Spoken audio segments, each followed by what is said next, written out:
Is Diddy gonna get off? You got that time? You got that battery life? You got that apple juice?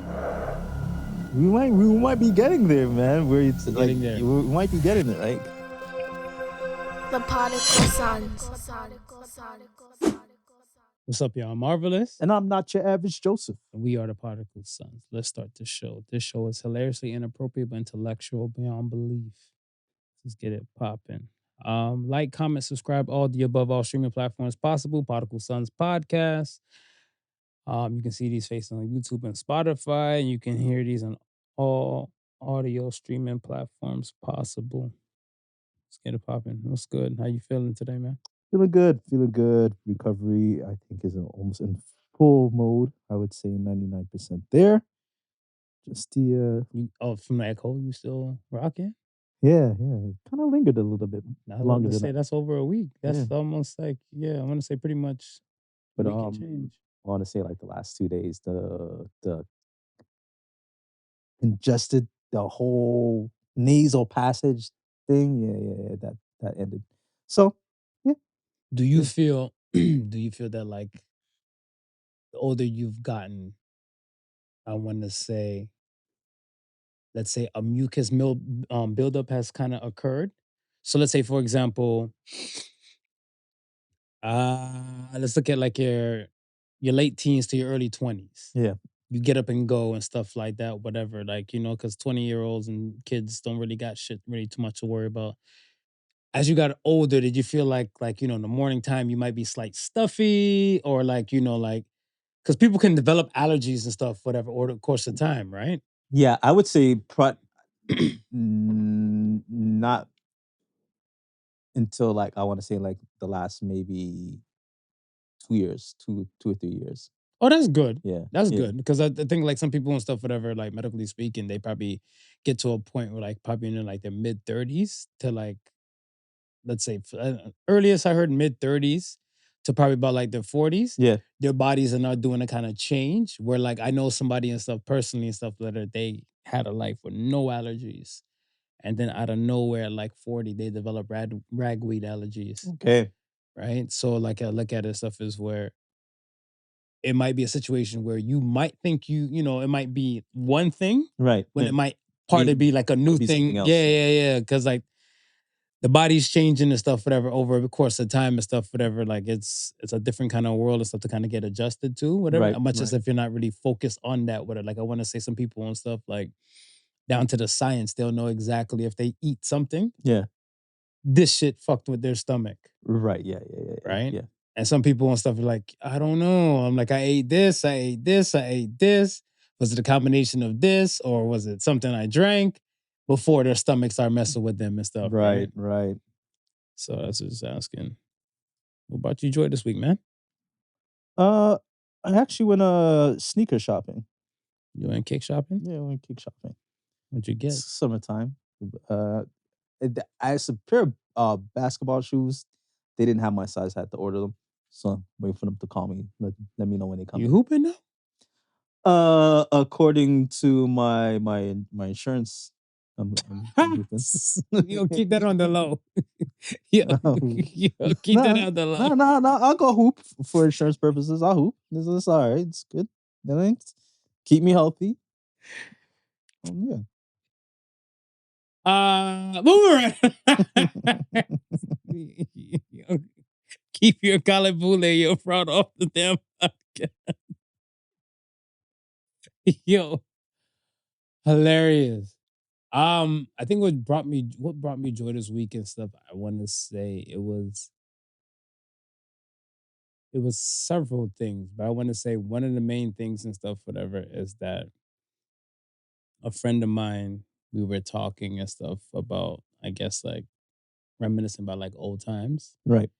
And in the process of us reminiscing about old times and stuff like that, whatever, he hit me and then he was like, he sent me this thing. I actually posted on my story and stuff this morning and everything like that, whatever. And we were talking about let's say black men, right, having a problem with, I guess, showing affection to another black man in a non-sexual way. Right. So how it works now and stuff is that like, apparently there's some challenge or some bullshit going on and stuff, whatever. Right? It's funny though. It's kind of like I will call you when I call you and stuff, whatever. I'm like it's like kind of late and something like that, whatever. Like, yo, just finished talking to you and everything, but like, I just want to say have a good night. Okay. Why your eyes see your eyes just like what the fuck? Like, okay. Yeah. That's it, whatever, right? So then sweet dreams, you take care and stuff like that, whatever. So that the reaction, like, cause like the guy doing it, calling the person on speakerphone is like, what the fuck is wrong with you, man? Like, yo. I'd probably be the same way. Your face was like that. I'd be the same way. So I wouldn't want to know what's wrong with you. But like the funny thing and stuff, whatever, too, I want to say, like, yo, I've gotten to a point way past that and stuff, whatever, that like, I tell my homies and stuff like, be safe. I love you out there and whatever, right? Yeah. I don't talk to them that frequent. Yeah. Let's say like, I want to say like during the week and stuff, whatever. I want to say like,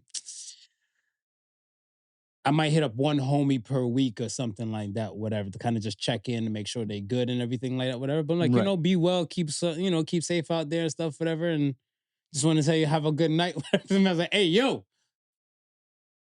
is this just funny to you? Yeah, if you're closing off the conversation and it comes out, okay. But if you don't call me up to then wish me to have a good night, no. What's wrong with that? What's wrong with that? What's wrong with that?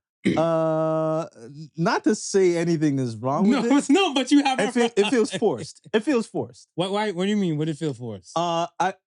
Because as guys, I think there's certain things once you establish a friendship. I think there's certain things that goes without saying, such as how much I really rock with you, right? Like, so it's not something that we need to say all the time. And if I say in parting and closing, then it's all good.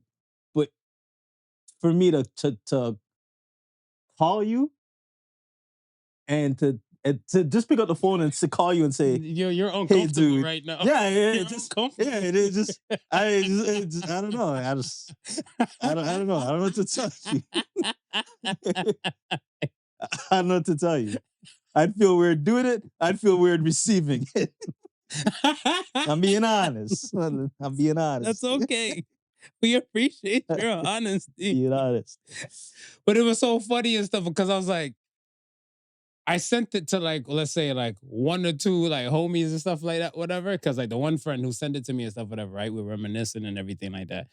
And then he had sent it, like I said, like let's say we spoke, I don't know, Monday. Right. Let's say we spoke on a Monday or something like that, whatever.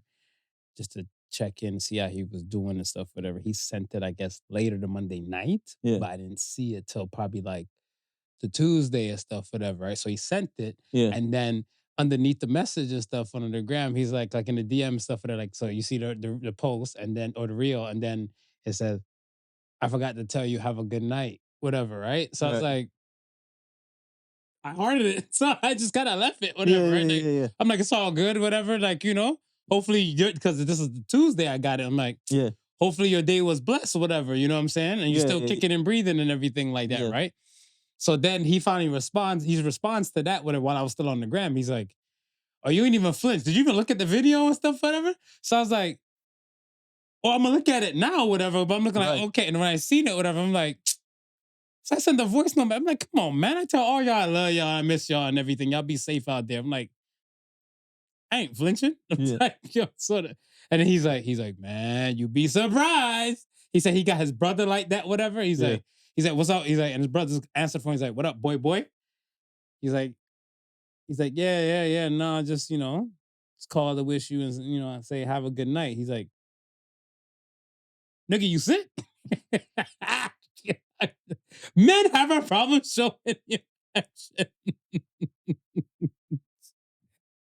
Straight men. Let's say this. Straight men. Because I feel like I don't know the vibe of like homosexual men. Right. To that the regard, but I would feel like homosexual men would probably move similar to like, women that kind of run into each other on the street, whatever. Yeah. So they might run into each other like, oh, I haven't seen you in a while. Hey, girl. and hug and everything like that. And then some of them and stuff whatever might do the same kind of thing, or they might not be. I don't know. Right. Right. But I look at it stuff as like, yo, I didn't realize so many people really flinch stuff whatever. Right. But Yeah, no, that's he can't call you. Straight men don't regard that as a thing. we don't regard that as a thing. Yeah, but you don't regard like freaking making sure like I get into my place safely a thing, whatever. Remember we spoke about this and stuff, whatever, in the past. No. We spoke about this. And you're still not changing and stuff, whatever, on it. So I look at this stuff as like, really and truly, I understand the bashing that straight men get because of people like you. Yeah, that's okay. That's okay. We'll wear it on our shoulders like a badge of honor. All right. Don't let that shit mentally crack on y'all. Don't call me 3:00 in the morning. No. Talk about tuck me in. No. We fighting. We fighting, Marv. Oh my God. See how quickly this can get out of order? I know. I feel like your blood pressure and your tone raised notches. See how quickly it can get out of order? To you, it's just, have a good night. To your boy, it's, I'm gonna tuck you in. Yo, nigga, what's wrong with you? Oh my gosh. Oh. And we're right back again to the nonsense and stuff. But yo, I found it so entertaining and everything like that. I start showing people and stuff, and they're looking like, damn, is it that bad? And they're like, and then one of my other guy friends and stuff, and I try to hit him off with it and stuff, whatever, like in a voice note. I just sent it to him, whatever. I'm like, yo, you crossed my mind today. Just want to make sure, you safe. You have a good night over there. Right?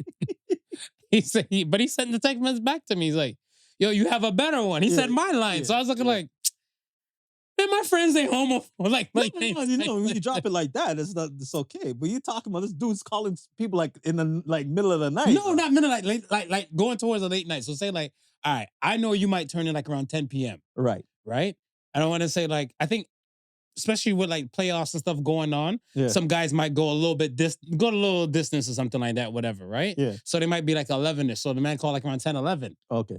And at 10, 11 o'clock, whatever, you look like, yo, what up? Like one dude I seen in the video, he's like, I'm about to go start my night shift and stuff. So I guess it's like around 11, 10, 11 and stuff. He's like, everything straight over there? He's like, yeah. He's like, yeah, man, I just want to call and wish you, a good night and, sleep well. He's like, the fuck?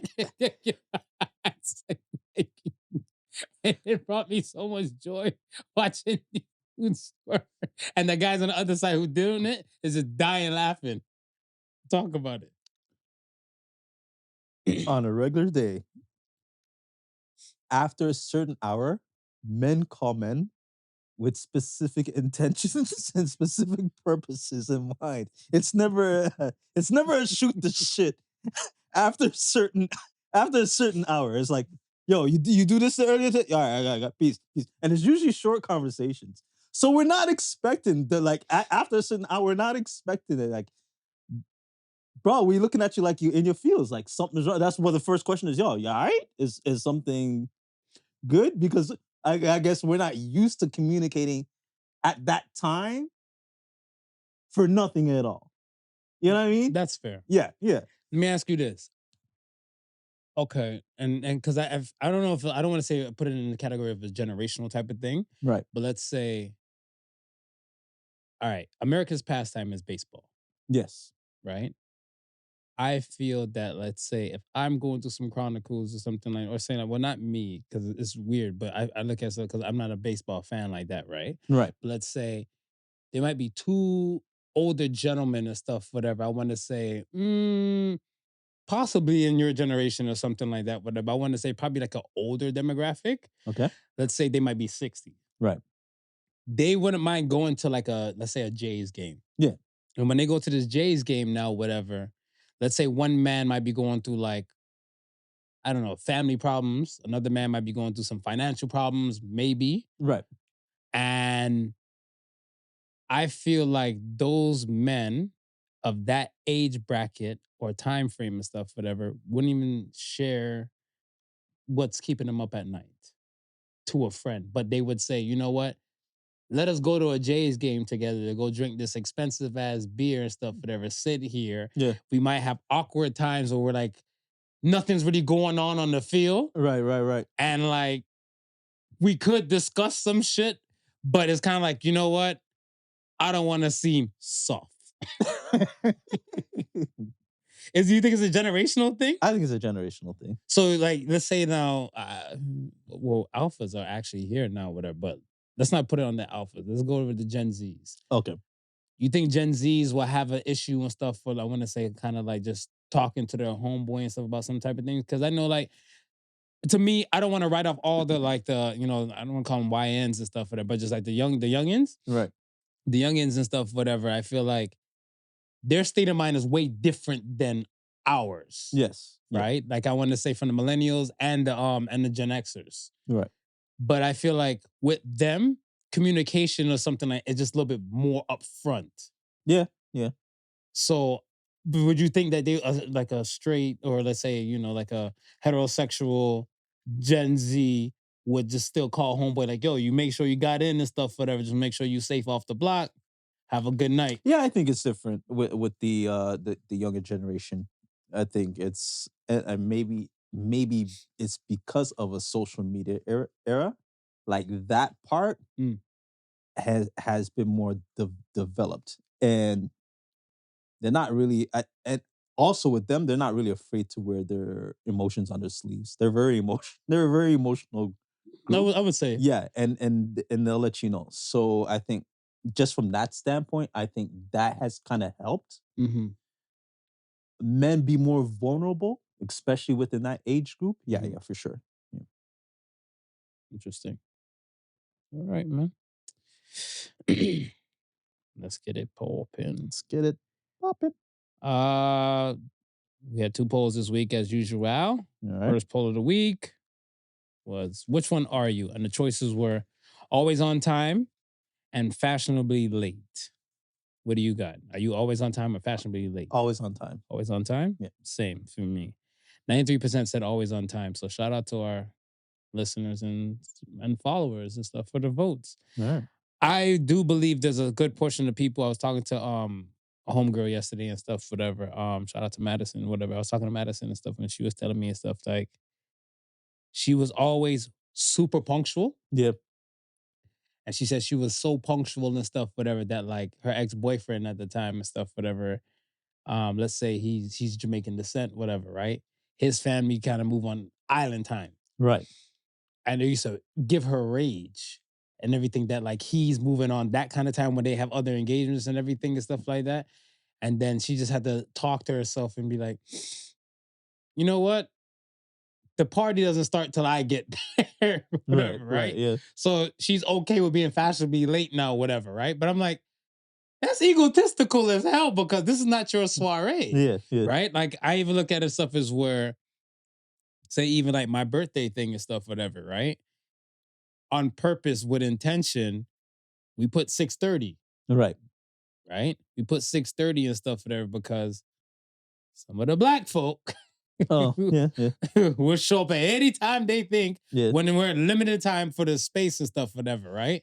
And I'm not gonna call a homeboy, one of my homeboys and his wifey and stuff whatever, but they showed during the slideshow. Right. And then I was looking like, you had a task. This fashionably late shit is something else, whatever, right? Yeah. But I ask you and stuff, do you believe that the fashionably late person, and I'm not, aiming at them all and stuff, whatever, but they take it how they feel and stuff, whatever. Do you believe the fashionably late person and stuff, whatever, just doesn't respect anybody else's time? I want to say a bit of that, and also knowing their crowd, also, right? What does that So mean? I think, like, let's say I'm somebody who's fashionably late, but I know the function that I'm going to will tend to have people who are fashionably late. So I'm not in any rush. I think a lot of people think like that now when it comes to Black people functions. Interesting. Like, why are you rushing? You know, ain't nobody gonna show up on time anyway. That's a trope. Attention, Black people listening. Don't come to my functions. We operate on time. That's a trope. Well, that's my counteraction is I'm on time with everything that I do. So whether I'm attending or I'm doing it myself, I don't care what time you want to show up. If my thing has to start at 8, it's starting at 8. Mm. Yeah. I'm not delaying for anybody or moving at the time because I'm operating for the people who are there on time. That's fair. Yeah. Because I look at it stuff as like, I seen a situation where it's on the gram somewhere, so social media was where, let's say, it was a surprise party. Right. Boom, people already inside. So whosoever's recording from the inside and stuff, whatever, walked in, and they're waiting. So they saw the door open, like surprise. So they're like, oh, it's not him and stuff like that, whatever, right? Yeah. And he's like, you were supposed to be here early, so that the people who's recording and stuff, they're like, yo, like, man's like, but I'm here. And then, like, meanwhile, they're arguing with this person and stuff, whatever. The real person shows split in and stuff, whatever, right? Yeah. So they're like, surprise! So I was like, yo, this is different. Yeah. Yeah, no, definitely. If it's a function that requires you being there, like on time, like it's part of the function itself. Mm-hmm. Especially like in a surprise party, like, you know, because now you're definitely making it about you and not about the person who's supposed to be surprised. Does it have to be notified and stuff that this is a surprise party for a person to be on time? No, but I think if you're telling somebody, yo, it's a surprise party, you kind of want everybody there on time to surprise whoever's coming through the door. No, I know, I get it, but that's what I'm saying. Like, do you have to mention it as a surprise party? You shouldn't have to. If it's a surprise itself, should say, hey, get there on time. Because this is a surprise party. The only person that should be fashionably late is the one who's going to be surprised. Because I look at it stuff as like, if you told me, like, if they told me they're hosting a party for you, right, and everything like that, whatever, and to be there for 7:30 p.m. Yeah. And everything, I'm just gonna be there at 7:30 p.m. now, or before 7:30 p.m. Now, if I'm there and stuff, they're like, he doesn't know we're throwing a party and stuff for him and everything like that. Be like, oh shit. Right. Good thing I was on time. Yeah. But then the other people and stuff that didn't get privy to this stuff, whatever, they're like, I show up, whatever. Like, that's what I'm saying. Do you have to notify? No. You have to. Surprise. If it's going to be a surprise, you definitely have to let people. Okay. That's it. It's going to be a surprise. Once again, attention Black people, don't call me when I'm doing my functions, man. I need y'all to be on time. Because it could be, it also could be in a situation where you're a person who's typically on time, but just something might have happened that specific day where you may not be on time as you would like to be. And you figure to yourself, it's okay. I'm always on time to functions. It's okay if I'm late for this one function. But if you know ahead of time that's a surprise party, you're going to be like, okay, no. I got to rearrange, make it happen. You come there, stuff, and they're like, oh, it's a surprise. I should have been here earlier. I'm always early on time. But you weren't today, fucker. Yeah, they tell me it was a surprise. I didn't gotta tell you. We told you 7:30 be here. Mm. And you weren't here at 7:30. I'm moving on Black people time. Yeah. Good for you. He won't be invited to the next function. All right. The next poll of the week was, do long distance relationships work? And what do you got for that? I say no. 67% said no as well. I was once on the no side. I'm on the no side too and stuff. Yeah. I want to say, for myself personally, I did try a long distance relationship. I knew deep down the side of stuff, whatever. I've said it before on the podcast stuff, whatever. You remember you've cussed me and stuff for this stuff before, and I'm like, long distance relationships do not work. And then you threw it right in my face and say, that you're in a long distance relationship now. And you were talking all that smack about long distance relationship and stuff, whatever. And I'm like, I'm glad I had it on the record that I said this shit don't work. And then that long distance relationship didn't work. Mm-hmm. So I was right. Mm-hmm. I feel like more than now than ever, I think a couple or like people who are in a relationship and stuff like that, whatever, should be seeing each other a little bit more frequent than just, let's say, hmm I guess what the average might be like maybe once a week if you're in a long distance relationship, depending on the distance and depending Depending on the on, distance. yeah. So you might get a once a week dance, or you might get a twice a month, or you might get a once a month kind of, situation and stuff like that, whatever. But I do not believe in stuff that might be enough in most people's situations or relationships and stuff today. Yeah. My opinion on that is because I think absent makes the heart grow fonder, but even the curiosity of not knowing what a person might be doing at that time, because you're just kind of holding together from like phone calls Right. or like that form of communication and stuff, whatever. A lot of insecurities and stuff can brew between people, Yeah, for sure. right? And that's part of my reason and stuff, whatever, on it. Now, I've seen some answers and stuff, whatever. I seen you seen one of the answers and stuff, and like from inside from the polls and stuff, whatever. Like, if she's willing to move, and I was like, I think I would hope that's the goal for most long distance relationships. You would hope that that's the end end game. goal, Yeah, because yeah. at why? Why are you doing it if you're Yeah, not? Yeah. yeah. Okay. Yeah, I'm like, am I on drugs? Or just making sure. Like, okay. yeah. And because it's, and I guess it's at some point you make that decision. Like, where are we gonna settle? Am I gonna come to you? You're gonna come to me? Are we gonna try something new? I think there's a lot of things that you gotta figure out before you get to that end goal part, right? Right. That's fair. All right. Ready? I'm ready. Does Canada still need Canada Post? Not all of Canada. What does that mean now? Not all of Canada, meaning there's still certain places where other carriers still have problems getting to. So, Can you give me an example?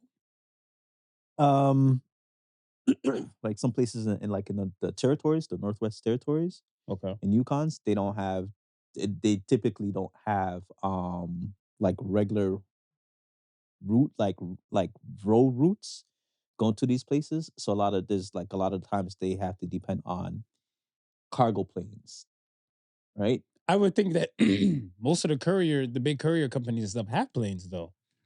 Yeah, but they don't service smaller routes. It's not that they can't do it. It's not profitable for them to do it, so they won't do it. Whereas in Canada Post is they operate within the major centers, and then they have small little satellite places that they put up in these God forbidden territories where Mhm. nobody else wants to go, right? And then within these places, they contract a lot of the delivery stuff. So, and they've been doing it for such a long time. It's an integrated system. So who would they Properly. contract it to? So Would it be whatever local couriers will be within that place, whoever the local guy is, whether he drives whatever snowmobile he has or whatever to bring it from there to there. So okay, But it's to get it to him, right? okay, but don't go too far. Yeah. Is there example of that like within, let's say, the GTA or no? Not the GTA, Yeah. because again, it's Greater Toronto area, but within Ontario for sure. Yeah. Yeah, So for sure. like There's packages. so they might have that like a smooth parcel service and something like that, whatever, so to speak. Yeah, there's packages Really? that there's I didn't know that. there's packages that I'll send through Canada Post Mhm. that, like, let's say it may be like $15 to send it, right? Okay. To send it through FedEx, it might be 30 or 40 Right. because they now have to go and now have to hire a service of a third party because they can't get to that area. Oh, so FedEx would do that. So FedEx would pay who Canada Post would probably already have on a payroll to deliver that package. You understand? So, and that guy is really surviving because all of the business that Canada Post gives him. He can't survive on the little business Mhm. that like a FedEx or a Purelator might give him. Now that's the case now, right? Mm-hmm. If Canada Post goes under, then they'll be forced to have to, give those part of the territories business, right? So they're gonna have to now figure out a way to develop that business, Mm. or those guys are out of luck. So yeah, it sucks. Because so let's say, But everywhere else, I mean, all those the big carriers are everywhere else. and Yeah, that's they're everywhere else. That's my thing, because my thing and stuff is that, like, if the courier is that big or whatever, right? Let's say, like, UPS is big in the world, Right. right? FedEx is big in the world, right? I'm gonna say Pure Later is big here, and I was told, like, many eons ago and stuff, and not even eons. I want to say probably at least over 5-6 years ago, Yeah. that Pure Later owned Canada Post. And now Canada Post, now with this strike that just popped off and everything like that, they were saying that Canada Post is basically bankrupt. Yeah. So I was looking at it and stuff. I was like, well, why are we caring for a company that's already damn near bankrupt and stuff like that to even try to negotiate with them? Now, when I looked at it and stuff, right? Does Canada need Canada Post? There's mom and pop stores like that would do like courier pickup services and stuff like that, right? Yeah. I want to say I've noticed stuff like a good portion of places where, like, Shoppers, that's Shoppers Drug Mart is equivalent to like our Walgreens and stuff, whatever, like, here, right? And I look at it and stuff as where when I see Shoppers doing that, it kind of works well, because I want to say, like, Shoppers is a national kind of company. Canada Post, they go hand in hand. But then there's ones where, like, I was living in a different location. Yeah. And they're like, oh, my parcel got shipped to, like, Beatrice's Convenience or something like that, whatever, right? Yeah. And I felt like when, like, even going in there, I'm like, maybe Canada Post is help keeping this business alive by even just, like, picking up your parcels and stuff like that, whatever, for right? sure, for sure. Well, because I want to say, like, for some convenience stores, it's rare I see a convenience store actually shut down. Yeah. Right? Yeah. Like, I want to say the most, and it's sad, I've seen convenience stores that were kind of like Black owned shut down. Right. But I want to say for the most parts and stuff, whatever, let's say other convenience stores I've seen and stuff, whatever, like, they're just thriving and surviving on regular. Yeah. They usually just change hands. They never just close. Right. Yeah. Right. So that's what I was looking at stuff. I'm like, I don't know if Canada really fully needs them and stuff, whatever, like that, because I look at it stuff as where, if that be the case and stuff, and pertain to, like, what you were saying earlier with the smaller parcel things, Yeah. why don't Beatrice's convenience store, like, employ their own thing and stuff like that? You think it might be too much for them? Might be too much for them. Gotcha. Yeah, might be too much for them. And then again, apart from then, just regular GTA, the volume, right, of just, even though we know mail is a thing of the past, I think there's still enough mail that requires you to have adequate a number of staff to deal with it. No, you're talking about letter mail. Yeah. Yeah. The parcel business, they don't have a foot in that. So that's why they're really dying. They don't have a foot in the parcel business. Their bread and butter was mail. And that's all been replaced by email, right? So the more you paperless, because I mean they're charging you for, like, to get a bill printed and shipped to you. Yeah, exactly. So when you factor in those things, it's like we don't really need them, but it'll be like, it would take a time for, like, someone like a Pure Later or FedEx or something to take over the mechanism and then fill that void. I don't think they would. They necessarily they would probably want to take it as is, intact with all the workers, so they don't have to go through all of that again. Right. And it's really, I really think it really boils down to the money. And it's always the money. Yeah. And that Pure Later, that's the first time I heard of that. I've always thought that Canada Post was still a crown corporation. And that's part of the problem, right? Because they did receive a government bailout once. How long ago was that? You recall? This was, I can't remember when this was, but they did receive a government bailout once. I think they got theirs around the same time when the newspapers got theirs, with the whole fall with the whole people are not reading newspapers again. Okay, So I think interesting. during So that period of time when the whole paper was under attack from social media and email and stuff like that, from there, I think there was a little small one, and it was happening at the same time. I think the U.S. Postal Services was going through something similar around the same time, where people are just going strictly to email, so not a lot of postage mail is being sent. I want to say, like, at least in America, let's say this.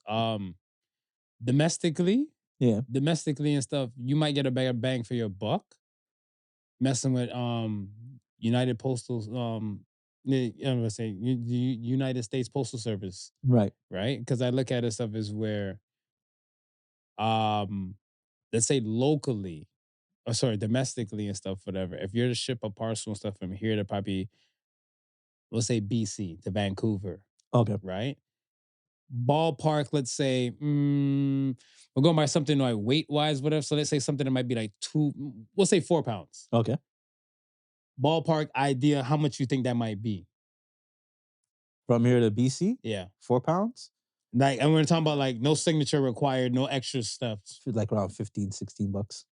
Something like that and stuff would be like equivalent to maybe like $9, $10 in America. Right, right. Right. And then I look at it stuff as now when you want to add like insurance on it and Yeah. other things and stuff, whatever, you might get beef to something still under the $20 mark. Yeah. Right. When then here you're now tapping into the 30 type of range, whatever. When if you even did something like a FedEx, because yeah, FedEx is they join with Kinko's and stuff over here. Yeah. So like even with the Kinko's and FedEx prices and stuff, whatever, I've seen to ship parcels out and stuff, whatever, were about like $22. So I'm like, what's really why would I really need Canada Post? Yeah, and it's and again, depending on it's also going to depend The on what location thing you were shipping. saying? Yeah, and for sure, like with small businesses now, I think even though they're not dominant in the parcel space, I think Mhm.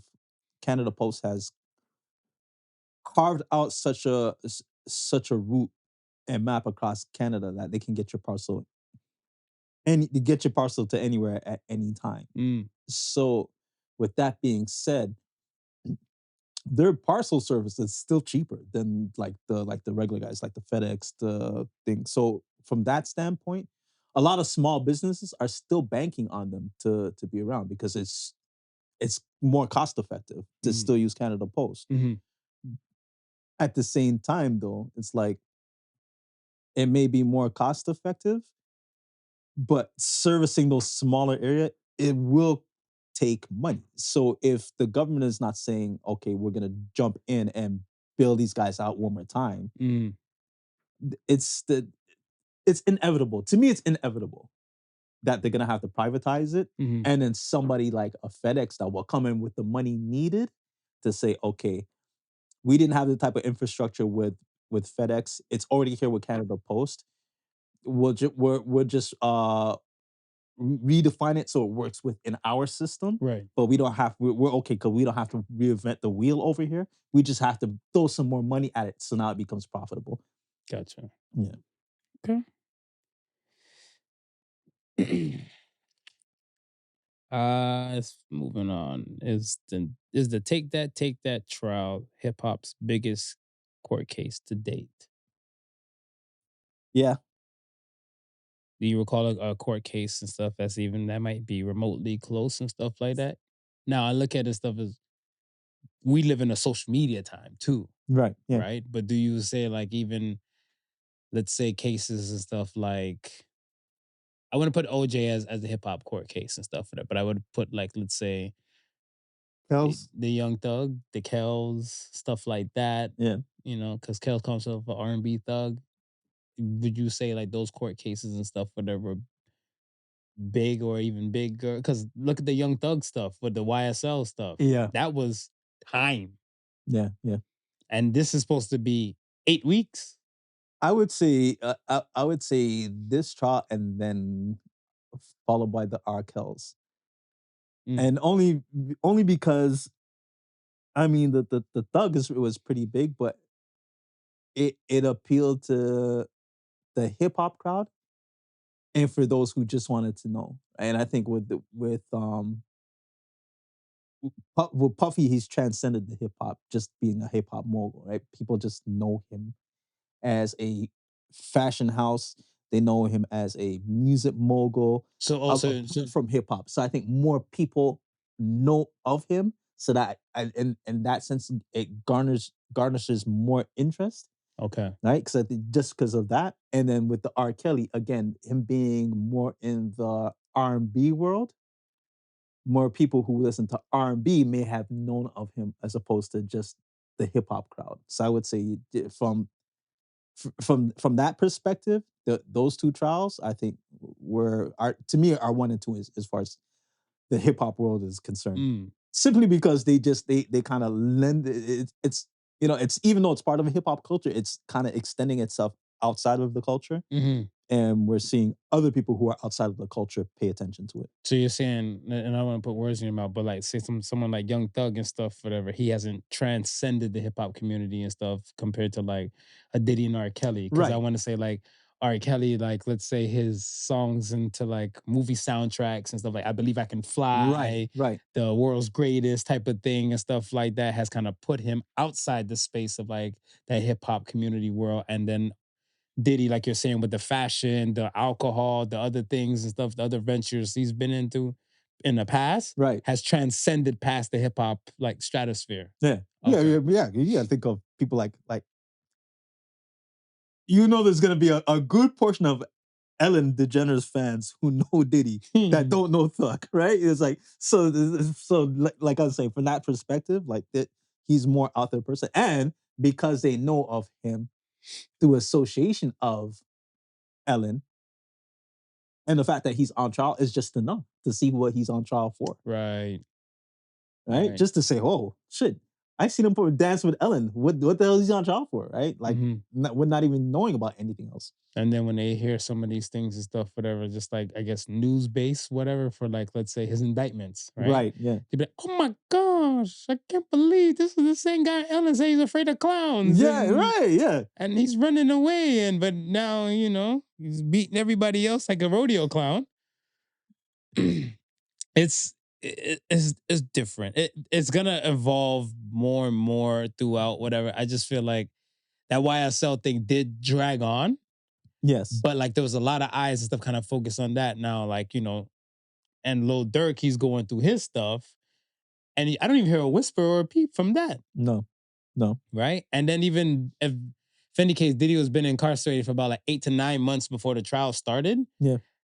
And you heard a lot more of it brewing, and you heard little of Lil Durk. Yeah. So that's what I was looking, I'm like, this has to be the biggest fish and stuff. This has to be Moby Dick of like the hip hop and court cases. Oh, for sure. And to top it off, it's not even being aired or televised or anything like But everybody knows the But day-to-day. everybody knows what's going on. They're invested. Yeah. People are invested.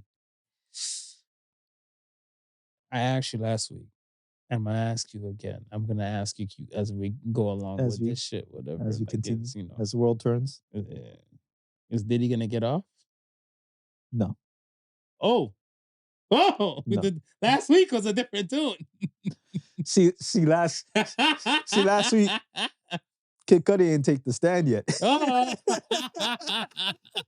So then throughout the course, all right. So then, that's what I was saying last week. I mean, up to this point, I don't see how they're gonna be able to tie any type of racketeering in, but man, this is like what's the word? I want to say like badgering, extortion kind of thing, because like Cassie's mom went on stand and stuff, whatever too, about the whole the $20K. Yeah, like give me $20K, or I'm gonna release a sex tape with Cassie and I and stuff like that, whatever. And I forget her name. I think her name is Regina Ventura, or it starts with an R. I forget. Yeah. I think it was Regina's. Yeah, and then she said her and her husband took out like a thing like on the house, whatever, to pay the $20K, got it shipped off, and then 5 days later the $20K was sent back.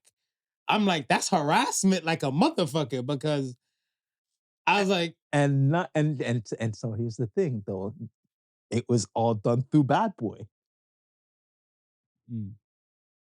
You understand? So there's that's where the racketeering and this is stuff. where That's where that stuff right comes in. because I forget the other guy. But it was two white guys, not one of the former assistants, one of the former assistants and stuff who got immunity. I Right. forget his name. The one that got the immunity, he's like, yo, I got no hard feelings and stuff, whatever, to Diddy and stuff, whatever. But he's like, yo, I was told to just use the company card to do such and such and such. Yeah. Yeesh. Yeesh. How many time do you think Diddy would get if he's convicted? That's the next question now. Where you stand now? Because next week, if we tap in, it might be. you It might might be. add on. He ain't going nowhere. Take that back. To take that trials. I don't see no less than 20. Woo. Yeah, I think if he goes out, I think they're gonna make an example. I would say that. Yeah. They do like. They do. I don't know. I say less. I say. You say less? I say about right now with Cuddy's piece and Cassie's mom, and because the Cassie's former best friend that he hit with a hanger and everything, Yeah. and how she was paid, I was saying 5. Saying 5? I was saying 5 so far. If they have more things, because like last week, I was saying, if any case, he'll do less than a year. But okay, say 5. You say 5, but what's the lowest for racketeering? Let's ask ChatGPT. Because I'm pretty sure it's more than 5. I don't know. Well, then again, a lot of mob bosses came out in 2, so maybe you're right. Let me see. How much time Minimum sentence for racketeering. would you? Okay, the minimum. Let's say, what's the minimum? What's the minimum time you can get for a racketeering charge?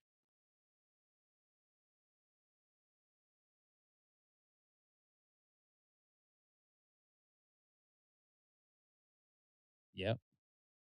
It said the minimum sentence is not fixed by law, but the maximum can be 20 years. Maximum could be 20. Okay. So it's state by state and stuff, whatever, it remixes and stuff, whatever. But they said, for example, you can get from like 12 to 18 months for a non-violent RICO charge. Okay. Right? But there was a lot of violence. A lot of violence. There was a lot of violence in the videos and stuff like that. Okay, so the 5 seems reasonable then. Yay. Yeah. 5 seems reasonable. I'm not cheering for him to get out in 5, but yay. No, because if we're saying 6 to 12 with no violence. Yeah. Yeah. So I like it's and it's so weird to me because I look at it stuff as where bit by bit, I was looking for everything to kind of just launch in and stuff more into the RICO. Yeah. But it's more defamation of character. Like they're trying to just like, ruin the character and stuff with it. I'm like, boss, we already don't like him, so to speak. So no. like what are you trying to do? Because now and stuff, whatever, you might just garner somebody be like, well, since everybody's anti Diddy, somebody wants to be pro Diddy just because there's so many antis. Yeah. No, the only thing that's giving them a little RICO vibes right now is the payoff between the moms and then the arson with the Kid Cudi car. Those are the 2 things that they're saying. Okay, will fall underneath the RICO. One more thing and stuff on like to take that. Is there a Black Illuminati? Because that was mentioned and stuff. Yeah. There is. Yeah. It's called the Black Boule. Yes. Yeah. Yes. I've never heard anything about this Black Illuminati until this trial. I promise you, on the stack of Bibles. So like, and tell me. Okay, so tell me when the first time you've heard of this. Okay, so the Prince Hall fraternity. Prince Hall fraternity. Prince Hall fraternity. It's a Black Masonic fraternity. So they had about maybe, I think it started off with just maybe 3 or 4. They started off with 3 or 4 chapters in the U.S. Okay, and they started because they wouldn't let blacks in the Masonic halls. Okay, so this dude Prince Hall mm-hmm. said, okay, he's gonna take the Masonic teachings and then he's gonna start his own fraternity. So he started his own fraternity. So then after the starting of the fraternity, which is pretty much modeled after all the other Masonic temples, Mhm. then I think then the Grand Lodge gave them accreditation, so they became like an official type of Masonic lodge order. So, okay. Now, is this the same Grand Lodge that will back up the white Illuminati? Yes. Like, I didn't even think the Illuminati was like on a racial type of level. I just thought that, like, yo, if you're in, like, I looked at it stuff as, and don't come for me, no character. I'm just saying, like, I didn't know, but I just assumed someone as big as Don Johnson Yeah. would probably be in a regular Illuminati. If we're gonna go with conspiracy theory, Maybe now. but back then He wouldn't be. they wouldn't allow him to go in. No. But- So because he- and I remember back then, right? Just Okay. just a little bit after slavery. Remember, the only really business dealings we had right after slavery would have been Black Wall Street, Correct. right? So then during that time, the only people operating in business or dealing with that business were kind of pretty much operating within their circle. You had the few, like, you know what I mean, the members of maybe the NCAACP who had their business ties, Mm. who had their white friends and stuff like that. You know, they were forming something, but I don't think, as far as like, I think like lodges in that period of time were still like white dominated. So then again, Prince Hall, he came up with this idea. But the that- NAACP came up even after, like I want to say a little bit after slavery, but at least when who was it? Ida B. Wells? She was alive then, right? Because she was part of it. Yeah. She was part of the founding, and And it's a good. I don't know if Prince Hall's was before the NCAACP. I know it's before the Greek fraternity stuff. Mhm. So it was Prince Hall for the Prince Hall Masons. Then they got into. Then they started mirroring it inside the schools. Okay. So like how you had the Skull and Bones and stuff like that. Mm-hmm. Well, then they started doing like the Black Greek alpha groups. Never heard of them until this trial. That's what I'm saying. Like I was, when I heard this stuff, whatever, because I'm like, if that was the case and stuff, like I feel like I think that's what thing was all about. Who? School days. That was their focus on the Black Greek fraternities. the movie. I don't think I saw School You didn't Days. see School Days? That was from the 80s, right? Yeah, Spike Lee. Because I look at this stuff as where I think I saw like clips on it, because I know Spike Lee was in that flick. Right. Yeah. And I think he pledged to something like that, whatever, and there was some stuff like that, whatever. But I've never heard anybody speak about like any kind of like form of Black Illuminati. I thought like the Illuminati and stuff that we all kind of spoke about in current day. Yeah. It just had like, yo, if you were a Black person and stuff, whatever, and you went to by the Masonic rules, Yeah. you're in here. I didn't think that they'd be like, okay, well, we have a few Black people and stuff, whatever, and then they have their own thing and stuff like that. It was segregated at first. Okay. Yeah. So then, and I think Prince Hall. I think they have a few chapters in Canada too, where So- it's just In Canada. Yeah. the You- one in I think it's Windsor. I think it's Okay. Windsor. Yeah. No, I've never. That sounds like Black Illuminati. Yeah. It's No, like- that's what them dudes are trying to recruit you. Yeah, that's what they was trying to recruit you for. No, that was a lion circle. Huh? That was a lion circle. That was a lion circle. Yeah, that was a lion circle. That was trying to recruit me. Yeah. You're saying that the lion circle. You know the members of Lions are right. Lions is just another. It's just another group.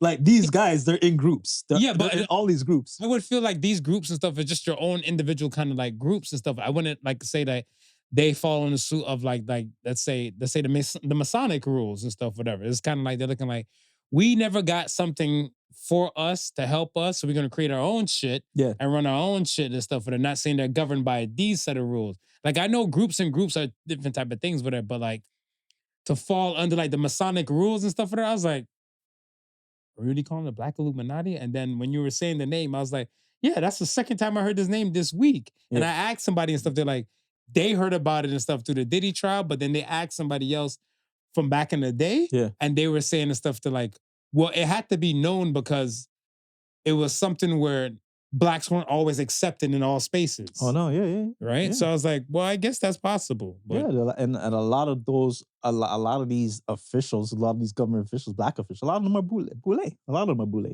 So how it is, and again, and it just works like anything else in that sort of world, right? Where you have,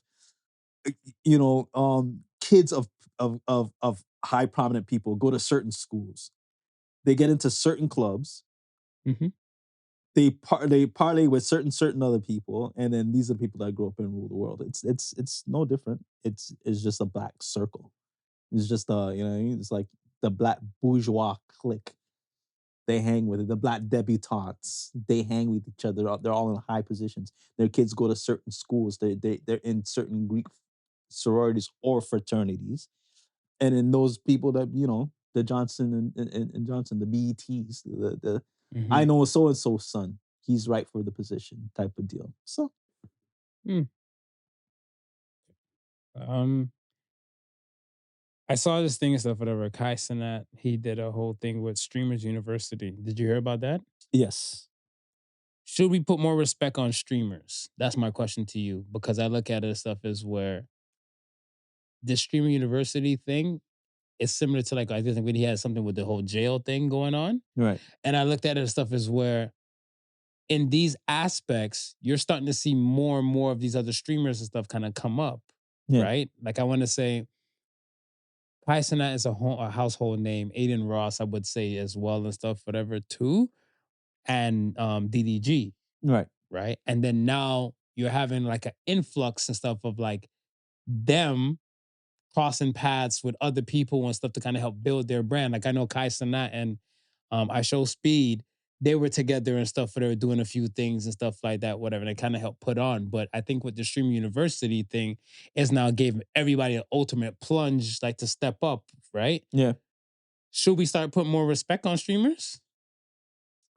Um it wouldn't hurt. I think it's gonna be the next evolution for entertainment itself. Do you think the next generation of adults will watch streamers Oh yeah. Yeah. I think so. more than, let's say, I guess, a social media presence? Uh Because let's say like somewhere like I think Kai Cenat, whatever, and I don't know all his analytics and stuff as well.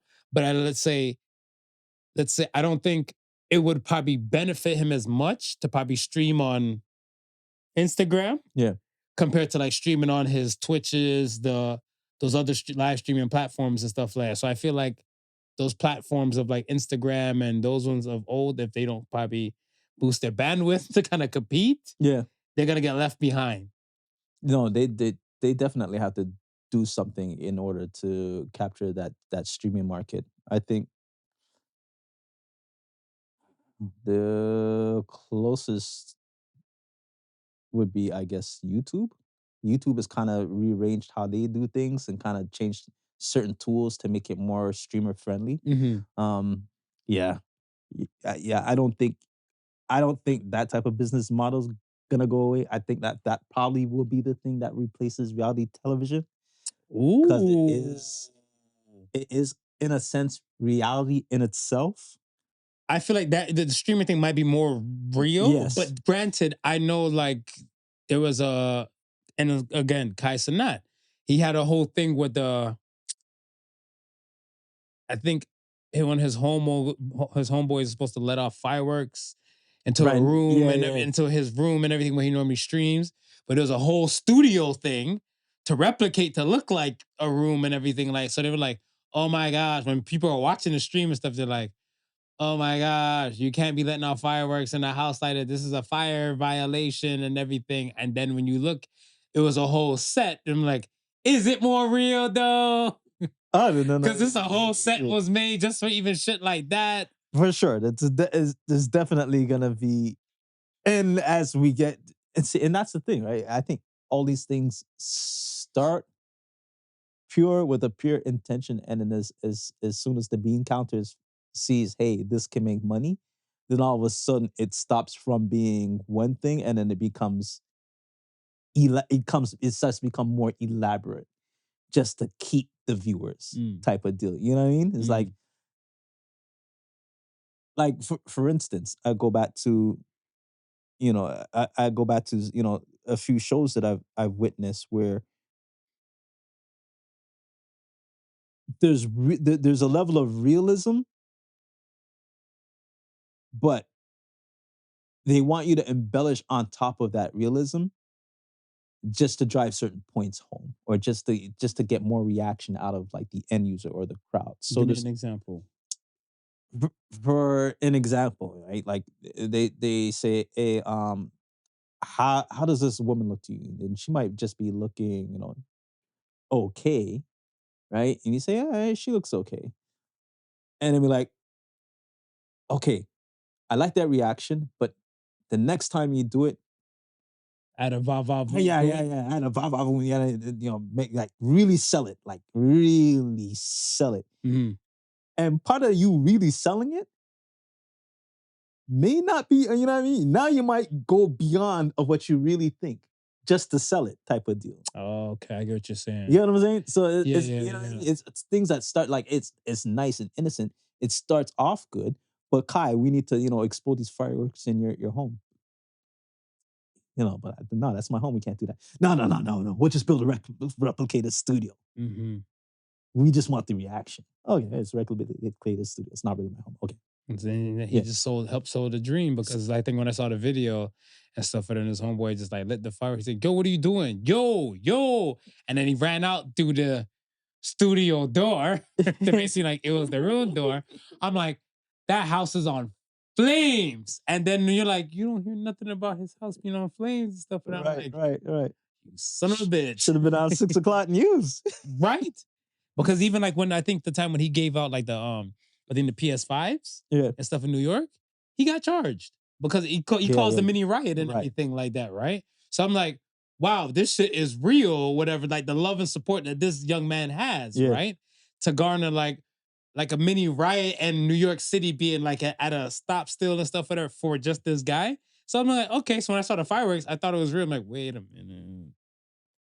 I was like, I guess we're just really just trying to sell it that no. Yeah. That's understandable. I didn't, for some odd reason and stuff, I just felt like the next generation of like adults, so to speak, and I'm not knocking like the 20-somethings and stuff, but I want to say like when you're in your 30s and stuff like that, whatever, would you have time to watch that?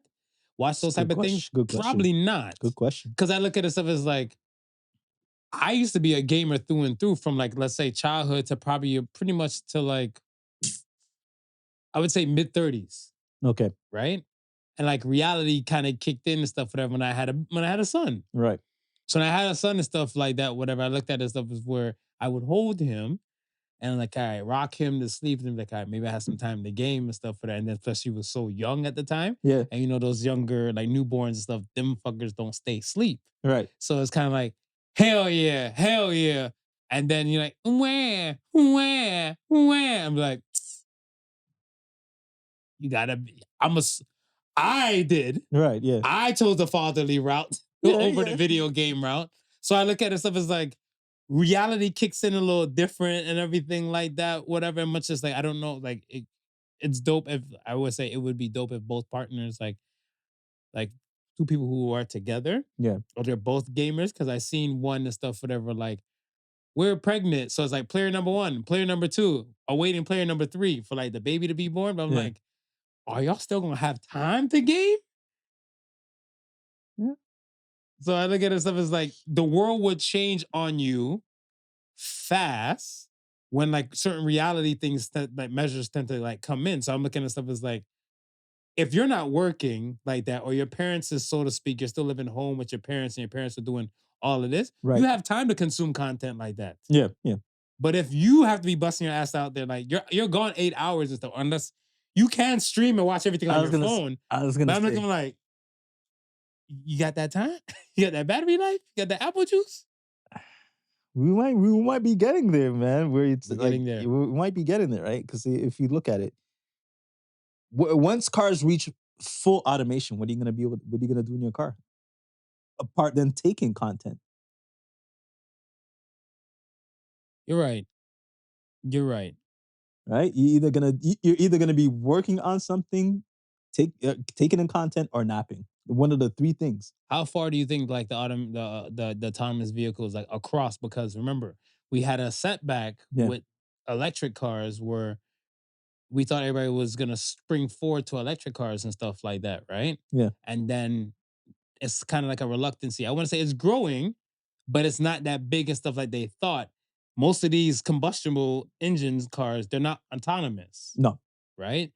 And a lot of places and stuff are still rolling with the combustion thing. So, like, would you say like 10 years from now? Would you say 15 maybe a years? little bit more than 10 years. Fair. That's what I was thinking and stuff. Maybe a little bit more than 10 I was years. thinking by the time Diddy might come out, this would be He don't have to drive himself. yeah. Ride that. Okay. Okay. This is I have one more question for you. Sure. Let's talk about fucking real quick. Okay. Not even it's fucking a young boy sport and making love an old man's game. It's fucking a young boy sport and making love an old man's game. Mm-hmm. I thought about this. I saw RP Bernie Mac, right? I saw old that shit, Def Comedy Jam. Okay. And he used to be like, I tears up the pussy and stuff, whatever I do, and stuff, and I had her hooting and hollering. And then I remember Kings of Comedy. Yeah. He's like, I don't got time for all that hooting and hollering shit no more, whatever, right? And I'm like, oh, the evolution of Bernie Mac, whatever, right? Yeah. And when I seen it, and I was like, young, dumb, and full of cum is always the thing they would say about young boys and stuff like that, whatever, right? You're not young. You're an intelligent man. No. Not sure if that's between you and whatever shit you eat for your prostate to be full of cum or not. But I look at it as stuff is where definitely, let's say, like when testosterone levels and things start to get regulated and move a little different and everything like that, whatever, would you still be having intercourse the same way how you were having when you were a young lad? Because bodies is changing, right? Like what we were saying earlier. Yeah, once in a blue moon, the young smooth will come out. The young smooth will come out. Not frequent, not frequently. And so now, but you've learned to master your game and stuff to a point that like, sure. Okay, consider this day like a blessing, but the other days you're getting the old man's mature. Yeah. Okay. And so that's what I was thinking, because like me and the homeboys, we were talking, like I said, a good portion of my people are turning 40 this year as well. Okay. And I looked at it and stuff, I was like, yo, I don't like, there's certain things about like, I guess rabbit fucking or something like that, whatever, so to speak, is kosher. But I look at it stuff as where worlds are changing and bodies is different now. Whatever. Oh, yeah, for sure, 100%. Like I look at it stuff as where I used to laugh at certain women and stuff, like that when they get on top and ride, because like the knees and the check engine light will kind of come on and stuff, whatever. And I'm looking like before ladies, there's like pitiful women and stuff like that. This is why these guys get young girls and everything like that, right? Right. But then if you look at it and stuff again, like going back to the Bernie Mac thing, some of the hooting and hollering and stuff might not be too necessary and stuff, whatever. You know what it is to kind of possibly get your partner to happy land and stuff, or to the O. Yeah. So the certain type of theatrics, certain type of things and stuff, whatever, you've now mastered and stuff like, yo, I don't need to rabbit fuck. I probably just need to like do a little skittle or something like that. Meanwhile, I'm in. Yeah. Yeah. Yeah. And certain things and stuff can pop off. So I look at it stuff as weird. I think making love might be an old man's game. I'll say a mature man's game. Won't say old man's game. Why? I think I think you can be at a good young age and realize that pleasure comes in many different forms, and understand that you don't have to be rabbit fucking to achieve what you need to achieve. I like that answer. So I would say it's a mature man's game rather than an old man's game. That's fair. And rabbit fucking, not a young man's game, but a show off man's game. A show off. Because the only person you're trying to impress is her. Is her. Am I lying, Mar? You're not lying, but the last 10 seconds of like, I guess like before the orgasm, Yeah. for the male orgasm or male ejaculation, excuse me. Ejaculation. For the male ejaculation and stuff, whatever, is pretty much the best part for men. It is the best part for me.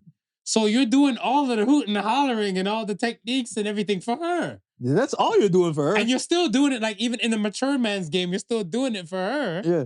Right? But it's looking like she doesn't need you're saying she doesn't need the rabbit fucking no more? Yeah.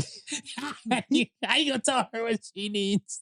She doesn't need the rabbit fucking. She needs the O. She'll tell you she needs the O. If the rabbit fucking might be It might be, but then you might be the rabbit fucking pro and she still don't get no O.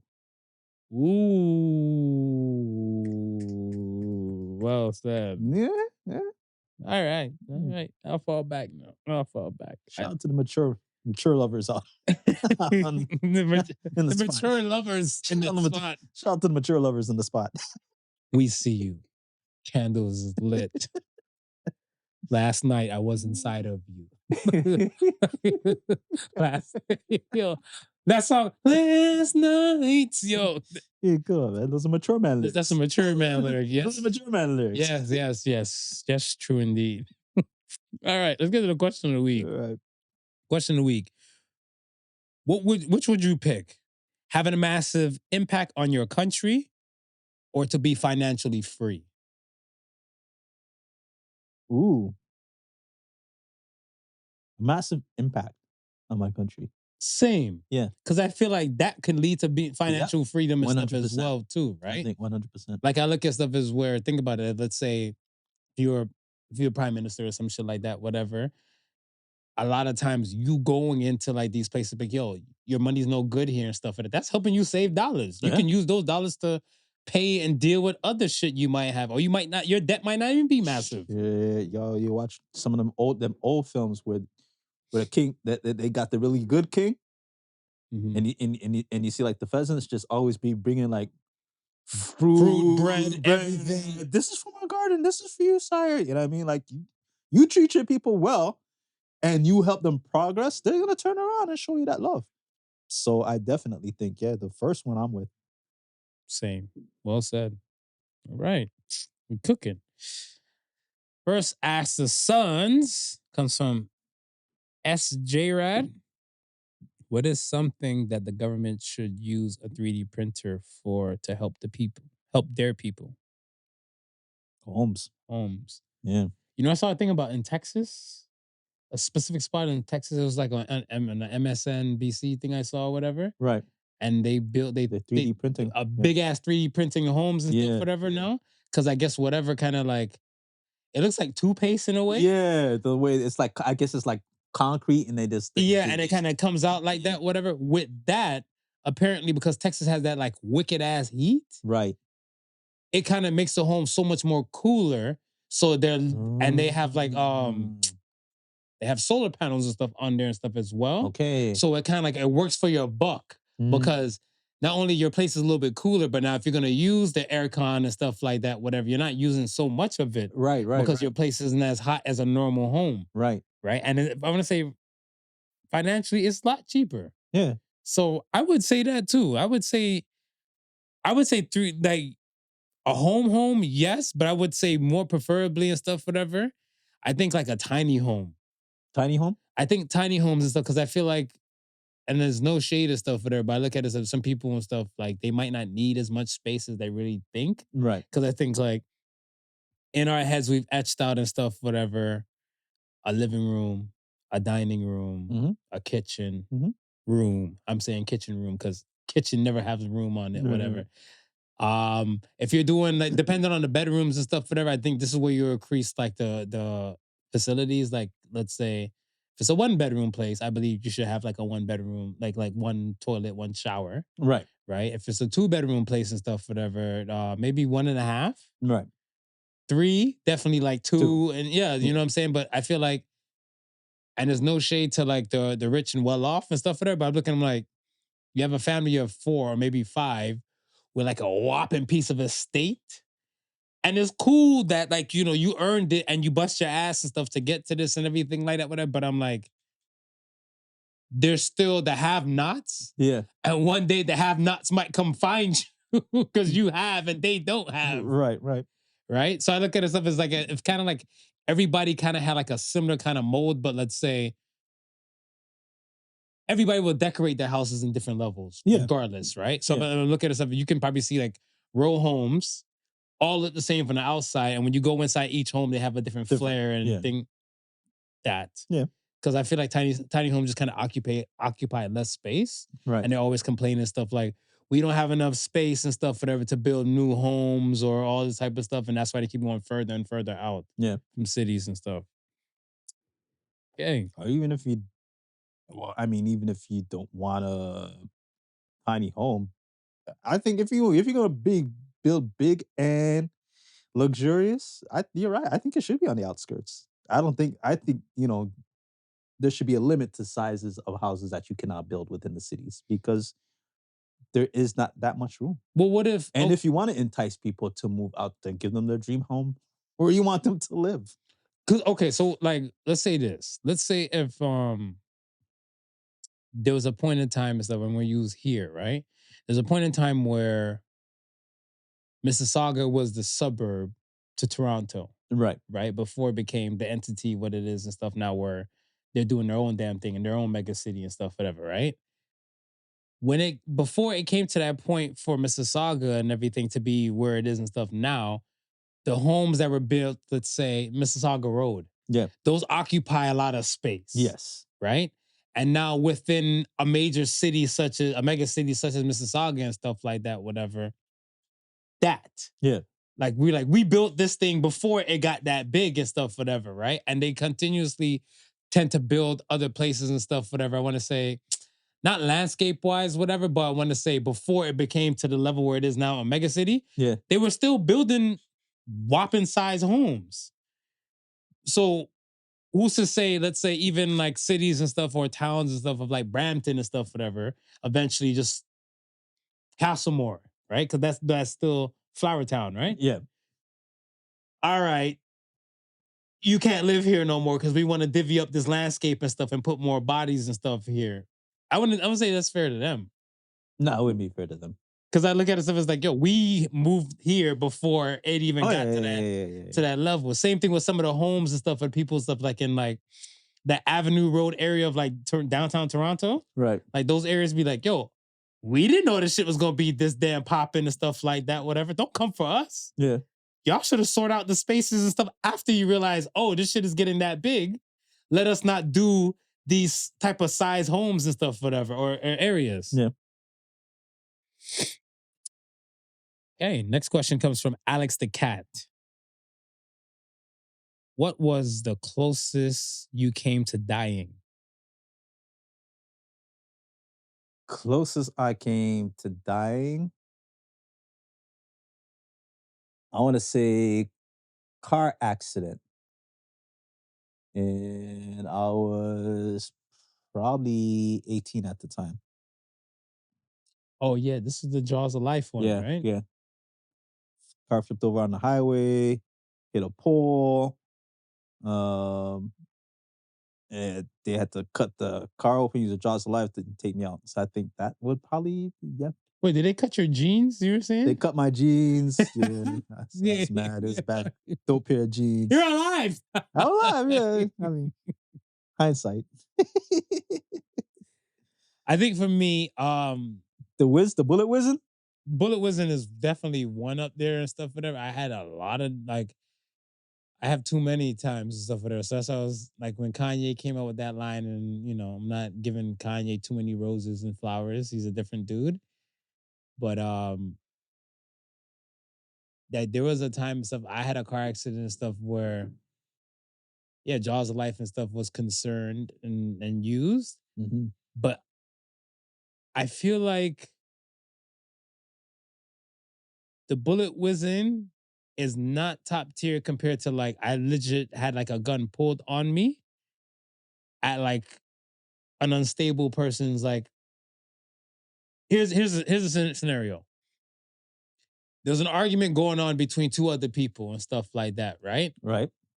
And I'm not dry snitching and everything and stuff for there, but like those two individuals and stuff for there had like some past things popping off. Yeah.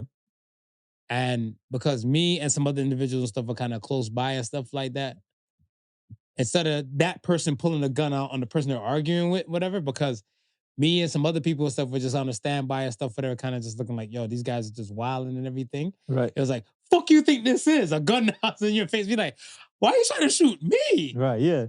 Y'all and him are having an argument and stuff. Oh, y'all think it's sweet. So now the gun is going like this now, whatever, right?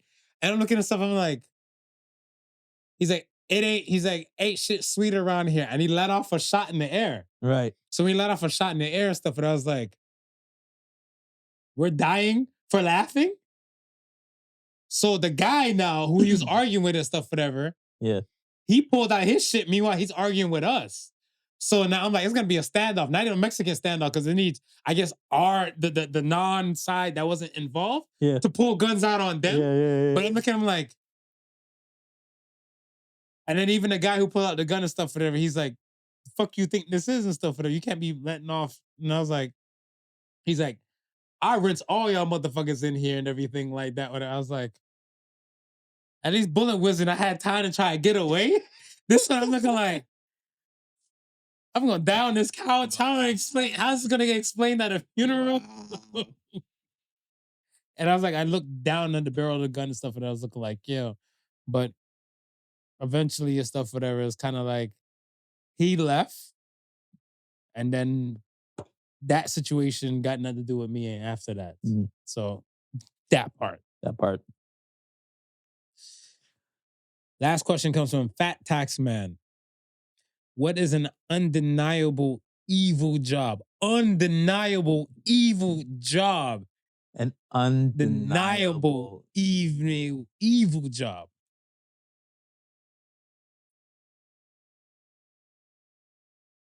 I want to hear your answer. I got mine. We can say it at the same time and stuff, whatever, and see. You got yours? Let me know when you got yours. I got mine. You ready? Yeah. Uno, dos. Human trafficking. What? the bailiff that comes and puts Yo, the bailiff that comes and puts your lock on your door for eviction purposes. That's evil. That's evil. Yo, I guess. I guess. But I look at stuff. It took a lot to get to that point. Mm-hmm. I think, like for me, like when let's say this, as a young lad before I became an adult, I myself have overused the word pimping. Okay. Right.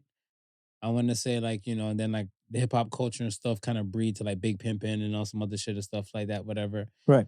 Till I saw the documentary called American Pimp. When I saw the documentary on American Pimp, I was like, yeah, I don't want to be called a pimp no more, whatever. Cause like there's one pimp and stuff on there. He had a few chicks and stuff, whatever. He's a bigger dude. He had long hair and stuff, like hair to his shoulders. And the man's like, yo, if I don't get my money, I'm slapping a bitch. Mm-hmm. And I was looking like, is it that serious? And then when I realized like that's what it gets that serious and everything like that, whatever, right? Then let's say whenever I saw that, The Wire was coming or The Wire was out. Right. And then The Wire had a thing where like a whole bunch of dead girls died in the shipping container. You remember that? Yeah. For human trafficking purposes and stuff like that, whatever, right? So I'm looking like, imagine if you were even just taken from somewhere else to be trafficked somewhere just for prostitution purposes, that's friggin' sad. And then like even Redman and stuff, I even heard the other day, he made a statement like, attention, like, he said he put his family on, every woman out there and every parent, like, yo, tell your daughters to say no to everything. Yeah. Like if somebody's like, this is my business card might have some shit on there, it might make you drowsy. The next thing you know it, they're off missing in action and stuff like that. Cause even with, is it Indeed? I think in Florida, Indeed has a thing and stuff in Florida. Right. Where like a lot of people are applying for like specific jobs and stuff, whatever, and they've gone missing. No dead bodies, no nothing found, whatever. And everybody's like, worst case scenario, I think they're trafficked and stuff. And at the time, I think it was like 17 people missing. Mm-hmm. Wow. So I don't put it past and stuff with it, because imagine being human trafficked to somewhere and stuff where you're so far away from home, and then much less to even try to get a line out or even try to escape to somewhere that escape from somewhere when you're already in a land that's foreign to you. Yep. That's something else, man. That is something else. So that's an undeniable evil. But Bailiff. Let me in my shit. Shout out to the bailiffs. Shout out to the bailiffs out there locking people out their shit. Yeah. Those guys. Well, it's not really their shit because they wouldn't have been locked out, would they? Right. Right. Talk the things. Okay, we are here, man. We're here. At the end. Let me get this So Say the Sons together. So Say the Sons this week says, the decisions you make speak on how much you love yourself. So says the Sons. Bitch ass Smooth over here. He said, one time I got some crackers and stuff for there and I didn't grab no cheese. He said, I don't love myself, so my decision was bad.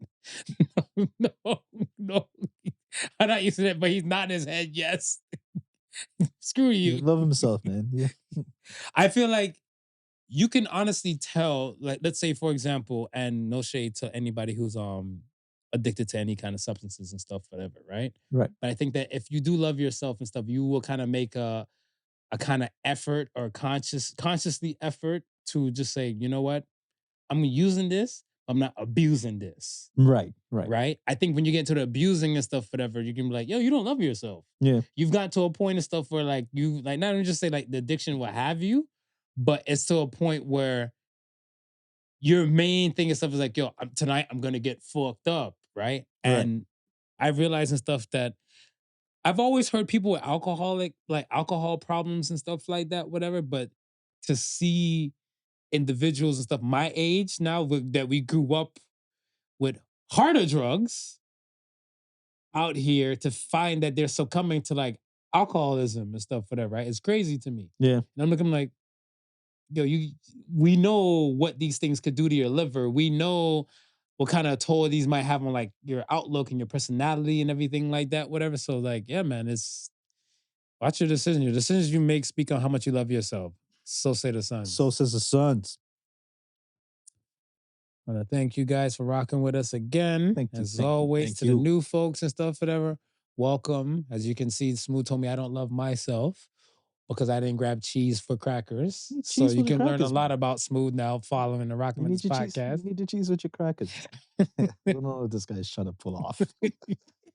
Trying to stun on people. Cheeseless crackers. Cheeseless crackers. Yo. Kind of insane madness. See, he's not stopping. All right, okay, I'll stop. He doesn't care about my feelings. Okay, he doesn't love me. You want me to call you tonight? Don't call me tonight, man. Don't tempt me. Once again, thank you for listening to the Podical Sons. Remember, the difference between genius and stupidity is that genius has its limits. Like, comment, subscribe, all the above. We appreciate y'all. Thank you. Y'all be well out there. Peace. Peace and love. The Podical Sons with Not Your Average Joseph and Sofa King Marvelous.